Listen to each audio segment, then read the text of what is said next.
Terima kasih untuk narasumber kita, untuk materi yang telah disampaikan.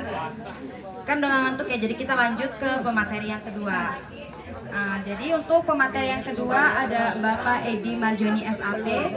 Beliau merupakan seorang koordinator pencegahan dan pemberdayaan masyarakat BNN Lampung. Untuk penyampaian materinya durasinya masih sama 15 menit Pak. Baik, kalau gitu langsung kita sambut dan beri tepuk tangan untuk Bapak Edi.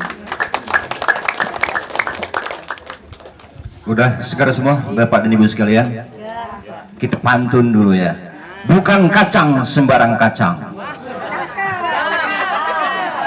Kacang dibawa pakai kereta kuda. Bu Aprilia datang bukan sembarang datang. Bu Aprilia datang sosialisasi pembinaan ideologi Pancasila.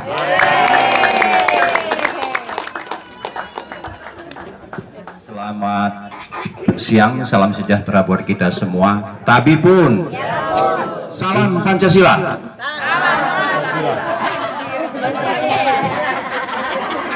Salam Pancasila.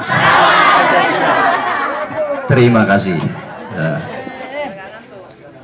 Yang saya hormati dan yang saya banggakan, anggota DPRD Provinsi Lampung, Ibu Haja Aprilita SHMH.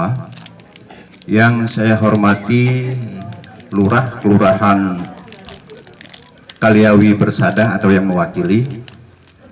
Yang saya hormati Bapak Babinsa, Babin Kantipmas, Pak Ustadz, Ketua RT, Pak Kepala Lingkungan, Bapak, Ibu, para tokoh agama, para alim, para ulama, tokoh masyarakat, tokoh adat, tokoh pemuda, Bapak dan Ibu hadirin yang saya muliakan.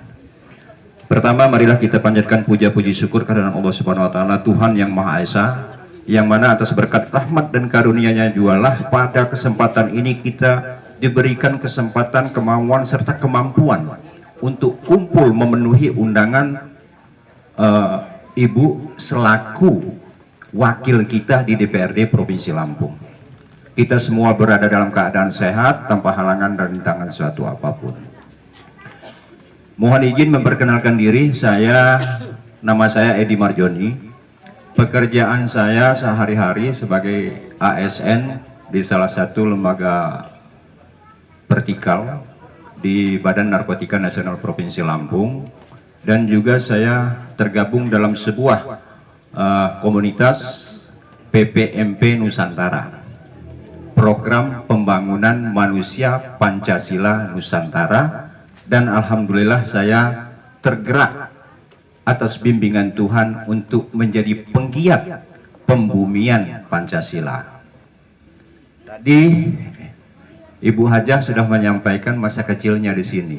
Mestinya bumi dan isinya yang ada di sekitar ini bangga karena telah melahirkan seorang yang sangat peduli dengan masyarakat, Ibu Aprilia. Alhamdulillah tadi kita sudah dengar udah 2 periode, mudah-mudahan 3 periode, 4 periode, 5 periode lah ya. Ya, baik. Karena judul kita hari ini sosialisasi pembinaan ideologi Pancasila, maka topik pembicaraan kita adalah Pancasila. Ketika kita mendengar kalimat Pancasila, apa Dek? Begitu Adik mendengar kalimat Pancasila itu apa yang terbayang? Apa? Ya. Yang terbayang apa? Pancasila. Begitu mendengar Pancasila ingat apa? Burung Garuda. Oke, ada lagi? Ibu mana tadi? Ibu siapa yang jawab tadi? Ibu, itu Bu. Nah, ya. Tolong dicatat nanti. Yang pertama ingat itu burung Garuda nengok kanan ya Bu. Kemudian pasti kita ingat itu isi silanya yang dibaca oleh Ibu tadi. Sila 1, 2, 3, 4, dan 5. Nah, kalau kita berbicara Pancasila ingat dengan Garuda, ini sebenarnya sudah benar Bu, tidak salah. Sesuai dengan peraturan pemerintah nomor 66 tahun 1951 tentang lambang negara, pasal 3 itu menyebutkan bahwa Garuda itu mitologi.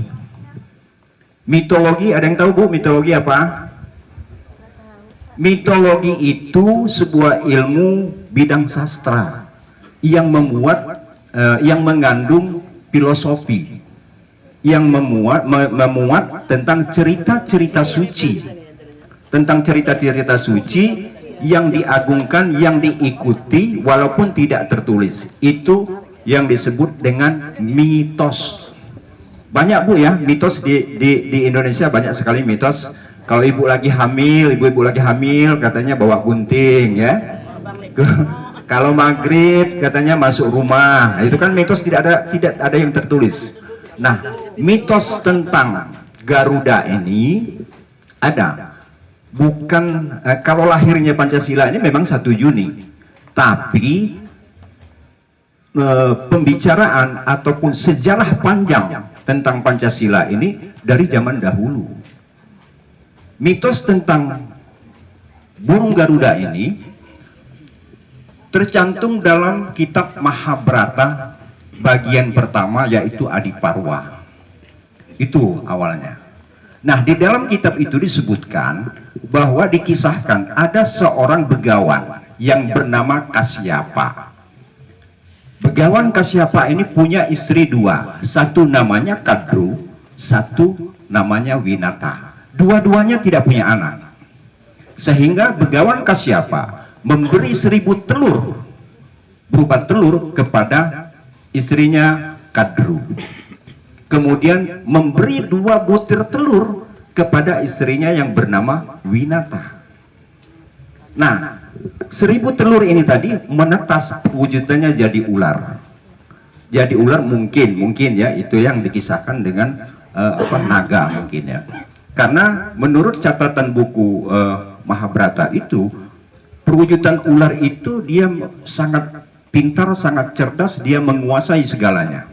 Sehingga ibu tirinya tadi yang didapat 2 telur, si Winata itu tertindas. Nah, telur yang ada di Winata tadi tidak netas-netas. Akhirnya dia karena tidak sabar, itulah perlunya sabar Bu ya. Pesannya sabar.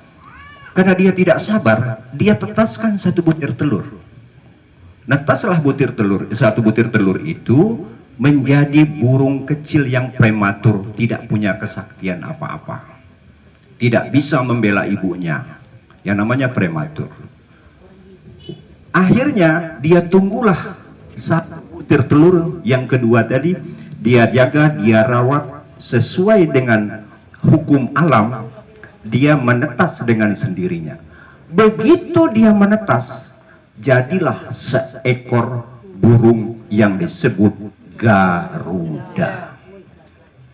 Gagah perkasa, warnanya keemasan, paruhnya tajam, sayapnya kokoh, kakinya, cengkeramannya kuat, maka ada Pita Bhinneka Tunggal Ika. Dia bisa menyatukan segala perbedaan itu. Nah, inilah salah satu budaya Nusantara kita, mitos Nusantara tentang Garuda. Nah, kemudian kembali kita ke Pancasila. Kalau kita berbicara tentang Pancasila itu ada 2. Ada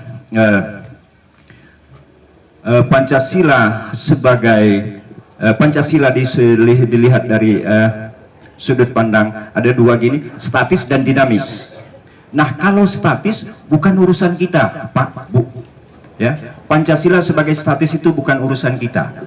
Karena itu sudah final, tidak bisa diganggu gugat. Itu urusan pemerintah. Contohnya, membuat Pancasila itu sendiri. Undang-Undang Dasar 1945 dan peraturan-peraturan, termasuk peraturan yang ditetapkan, dibuat oleh anggota dewan itu merupakan itu dasar statis. Ya. Bukan domain kita, tapi menjadi domain daripada pemerintah. Tapi Pancasila yang perlu kita hayati adalah Pancasila yang punya dasar dinamis. Nah, Pancasila dinamis ini itulah pakaian kita selaku manusia. Maka diharapkan nanti manusia-manusia di muka bumi ini, khususnya di Indonesia ini, akan menjadi manusia Pancasila. Ya, menjadi manusia Pancasila. Karena apa? Manusia kita ini selaku makhluk manusia ini, kita ini punya fungsi ganda, selaku manusia selaku makhluk sosial dan manusia selaku makhluk spiritual. Itu sudah diatur dalam Pancasila, itu seperti itu. Nah, kemudian kalau tadi kita berbicara Pancasila langsung ingat burung Garuda. Nah, sekarang kita kembali ke Pancasila yang isinya ada 5 sila. 1, ketuhanan yang Maha Esa. Sampai hari ini pengertian tentang ketuhanan yang Maha Esa kita belum satu suara. Karena apa? Pemahaman terhadap kalimat ketuhanan yang Maha Esa itu masih belum sama. Apa deh? Menurutmu ketuhanan yang Maha Esa itu apa? Ketuhanan yang Maha Esa itu Pengertiannya apa? memiliki keyakinan Memiliki keyakinan satu, Tuhannya satu. Tuhannya satu. Oke. Baik. Nah, ketuhanan, kalimat awalnya ketuhanan. Pernah dengar kalimat kesetanan nggak? Pernah dong. Ya. Sering lah deh kesetanan tuh orang. Bener kan? Nah, si A itu kesetanan. Kenapa dikatakan kesetanan? Kenapa? Orang itu kita hukumi, kita katakan dia kesetanan karena sikap, perilaku, ucapan, tindakan dia identik dengan kelakuan setan. Benar nggak? Maka dikatakan kesetanan. Nah, Pancasila itu kalimatnya ketuhanan. Ya? Kalau kesetanan itu identik dengan kelakuan setan, kalau ketuhanan mestinya kita identik dengan sifat-sifat Tuhan. Barulah kita akan menjadi manusia yang manusia Pancasila. Kalaulah Tuhan itu Maha Pengasih, mestinya kita pengasih dong. Kayak Bu April, kasih dong door prize, ya, kasih dong snack, kasih dong amplop. Orang Allah aja Maha Pengasih, apalagi Bu April, ya. Nah, kalau Allah itu, sorry, saya tidak berbicara agama karena ini Pancasila ya. Nanti saya dakwah lagi ya. Kalau Tuhan itu Maha Penyayang, ya penyayang dong kita, ya. Harusnya seperti itu. Jadi semua sifat-sifat Tuhan itu kita download ke dalam diri kita, kemudian kita transformasikan, kita aplikasikan, kita praktekkan dalam keseharian kita. Dengan siapa mempraktekkan itu? Tentunya dengan sesama manusia. Maka masuklah dalam sila kedua, kemanusiaan yang adil dan beradab. Oke, nyambung sampai sini? Sila 1, sila kedua, ya. Kita masuk sila ketiga. Kalau sifat Tuhan sudah kita praktekkan dalam keseharian kepada sesama manusia, otomatis pasti kita akan punya kerinduan dengan sesama manusia. Maka masuklah sila persatuan Indonesia. Oke? Nah, kemudian kalau kita sudah bersatu, cuman ini gampang-gampang susah, Pak. Persatuan Indonesia ini. Sampai hari ini kita masih gontok-gontokan. Karena apa? Belum paham Pancasila, belum dengar tausiahnya Edi Marjoni kali Pak ya. Nah, sebelum kita mempraktikkan persatuan Indonesia itu keluar diri kita, kita persatukan dulu yang ada di diri kita. Satukan antara rasa hati, pikir, ucap, dan perbuatan kita. Itulah salah satu ciri manusia Pancasila. Oke? Kemudian, kalau itu kita sudah praktekkan, maka pasti otomatis akan masuk di sila keempat, kerakyatan yang dipimpin oleh hikmat kebijaksanaan. Ada yang tahu arti kata hikmat? Boleh tunjuk tangan, dapat hadiah juga nih nanti. Hikmat itu artinya apa di Kamus Besar Bahasa Indonesia? Hikmat itu artinya kekuatan dari Tuhan. Kekuatan dari Tuhan. Itu makna kata hikmat. Maka kalau kita sudah berketuhan melaksanakan sifat-sifat Tuhan kepada sesama manusia, kemudian lalu kita ada persatuan, otomatis kita punya kekuatan. Maka ada istilah bersatu kita teguh. Karena apa? Ada kekuatan dari Tuhan. Hikmat. Kemudian kebijaksanaan. Kebijaksanaan itu artinya apa, Bu? Pak? Bijaksana, kebijaksanaan itu artinya kecerdasan yang berasal dari Tuhan. Apa nggak hebat manusia Pancasila itu? Setelah kita jalankan semua, ada kekuatan dari Tuhan, kemudian kita akan ada kecerdasan-kecerdasan dari Tuhan tanpa belajar. Karena orang pintar itu, orang bisa itu, ada kalanya dia belajar dengan sendiri, ada kalanya dia mendengar, artinya dia berkumpul dengan orang-orang pintar, maka dia akan kebagian pintar. Ada yang memang pintar dari sononya, warisan orang tuanya, leluhur dia memang istilahnya titisan seperti itu. Nah, itulah manusia Pancasila. Cirinya seperti itu. Kalau 1, 2, 3, 4 tadi sudah terlaksana dengan baik, ada kekuatan dari Tuhan, ada kecerdasan dari Tuhan, maka otomatis akan terwujud keadilan sosial bagi seluruh rakyat Indonesia. Nah, makanya hari ini kita bersyukur Bu Haja Aprilia sudah memfasilitasi untuk mengedukasi kita semua kembali ke manusia Pancasila. Nah, bagaimana caranya kita itu mempraktikkan sifat-sifat Tuhan itu tadi? Bagaimana kita mempraktekkan itu? Kita mempraktekkan itu, kita optimalkan potensi yang ada di diri kita. Apa potensi yang ada di diri kita? Kita semua tahu, semua manusia itu ada 4 elemen di dalam jasad dia. Ada unsur air, api, tanah, dan angin. Nah, sekarang air untuk apa? Air ini bisa sumber kehidupan. Ya. Tanaman, makhluk hidup yang tidak disiram air, dia akan mati. Artinya, air ini sumber kehidupan. Di diri kita ada unsur air. Mestinya kita sampaikan bagaimana kita menghidupkan keyakinan masyarakat Indonesia ini untuk kembali ke Pancasila, kembali ke Undang-Undang Dasar 45, kembali Bhinneka Tunggal Ika, kembali ke NKRI harga mati. Lalu kalau kita haus, begitu kita minum seger ya.